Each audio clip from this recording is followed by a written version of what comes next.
What's going on, everybody? Welcome back to College Football Talk with Peter Burton. I'm bringing you guys a little bit of a different style of episode today. I'm hopefully going to still be getting the audio for this, but I'm going to be uploading and recording this on my phone. I'm going to be diving into the action real quick. It's going to be a little bit of a shorter video. It's obviously Christmas week, so I'm not going to be spending too much time on this. It was a pretty busy Monday doing my regular job as a sports editor at the Council Bluffs Nonpareil. If you're not familiar with that, I'm a sports editor for the newspaper here in the city on the other side of the Missouri River for Omaha. Anyways, enough about that. If you're new to the channel, that's kind of what I do for real work. This is kind of just something I do on the side for fun. But I want to talk about those playoff games this past weekend. Obviously, a couple of them were pretty sizable wins.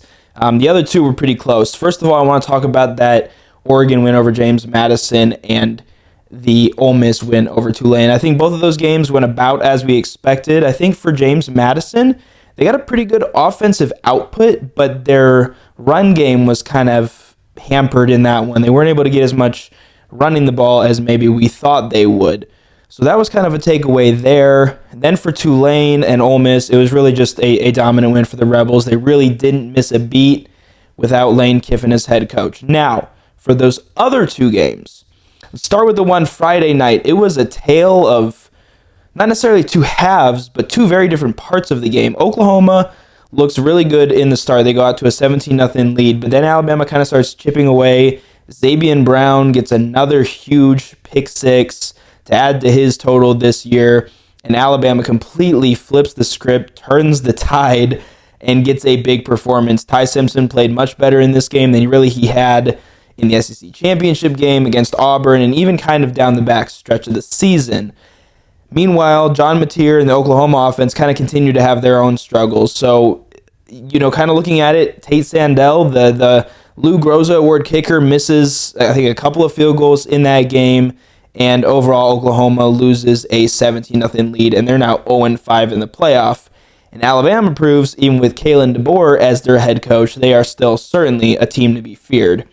Finally, that Miami Texas A&M game. Wow. Miami's defense. I mean, we knew Ruben Bain was good.